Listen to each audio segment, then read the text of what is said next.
Wenn wir uns Thun mal auf einer Landkarte anschauen, dann wird offensichtlich, dass die Stadt unter einem Minderwertigkeitskomplex leidet.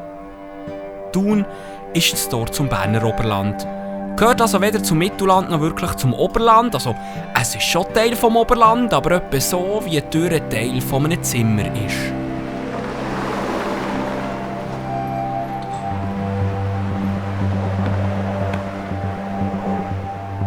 Thun sitzt zwischen den Stühlen, ist also höchstens eine Transitzone, ein Olten in Ausbildung und insofern international, dass monatlich einige hundert Asiaten dran vorbeifahren.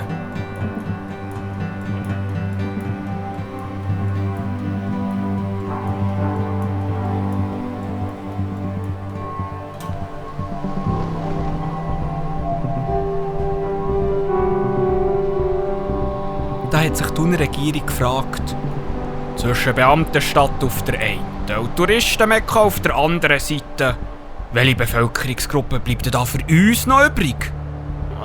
Keine Ahnung. Komm, wir bauen noch ein Parkhaus.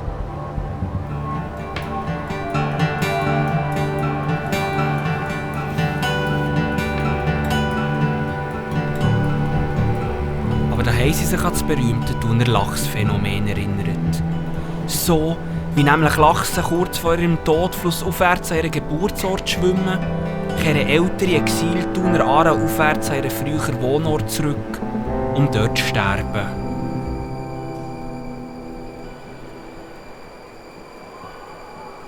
Und sowieso, eine Stadt, die im Sterben liegt, das passt perfekt zu unserem Thun.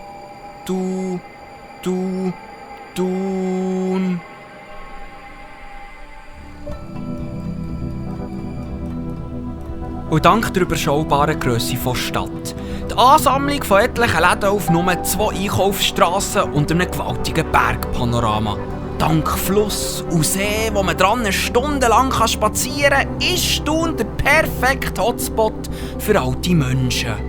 Und langsam gibt es sogar einen regelrechten Stau. Es kommen immer mehr Seniorinnen und Senioren nach Thun und die da sind, die wollen es einfach nicht verserbeln.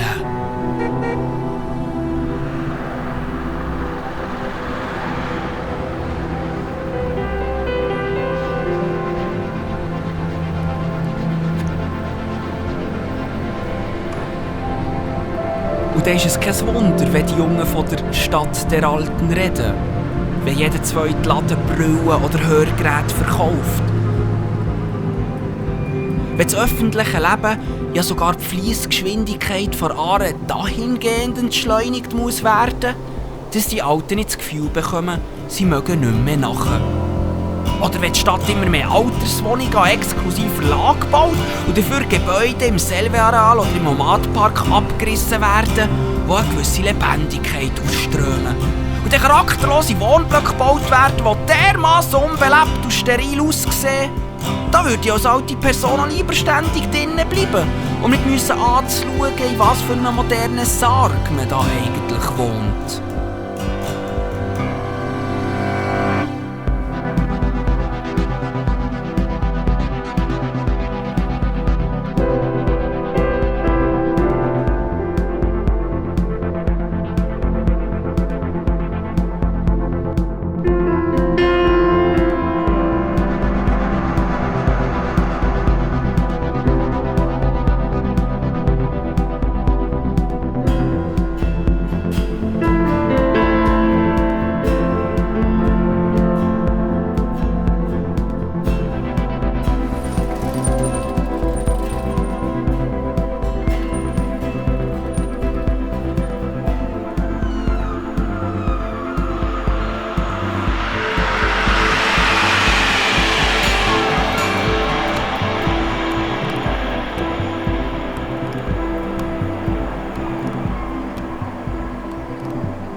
Du bist von Thun, wenn du Fotos vom Schloss im Abendrot in die Facebook-Gruppe postest, weil sonst nichts Interessantes in der Stadt passiert.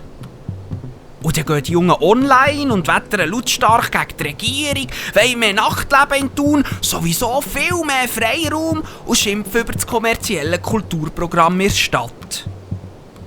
Und dann gehen sie offline und merken, dass so Projekte, um etwas daran zu ändern, Engagement und verdammt viel Bütze erfordern. Und obwohl ihnen die Stadt viele Möglichkeiten bieten würde, bleiben sie lieber beim digitalen Flennen. Da bekommt man immerhin noch Aufmerksamkeit.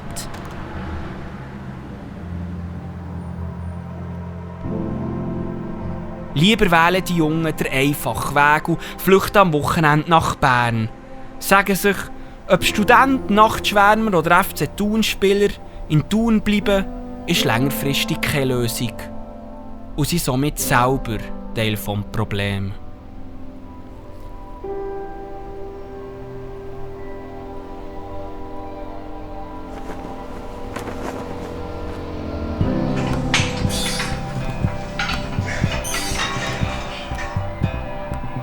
Die Erwachsenen zwischen 30 und 60 sind auch keine grosse Hilfe. Sie haben keine Zeit, sich mit dem Leben in der Stadt auseinanderzusetzen. Sie sind viel zu fest damit beschäftigt, unter der Woche nach Bern oder Zürich zu reisen, um sich selber zu finden und zu verwirklichen. Am Wochenende kommen sie dann zurück in ihre teuren Attika-Wohnungen und wollen damit sich ihre verdiente Ruhe. Halleluja! Und wenn man schon nichts gegen die verdammte Putzmaschine am Morgen um 5 Uhr machen kann und man sich hellwach und frustriert im Bett muss umwälzen, dann will man nicht noch hören, wie die Jungen draussen ihren Spass haben. Und steht lieber auf und schreibt eine Lärmklage.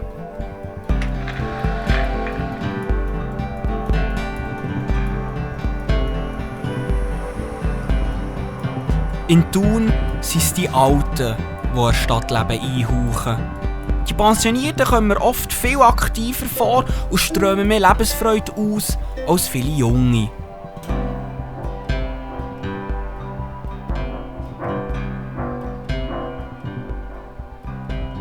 Überalterung ist das Beste, was Thun passieren kann. Und versuchen ja nicht etwas an dieser Tatsache zu ändern.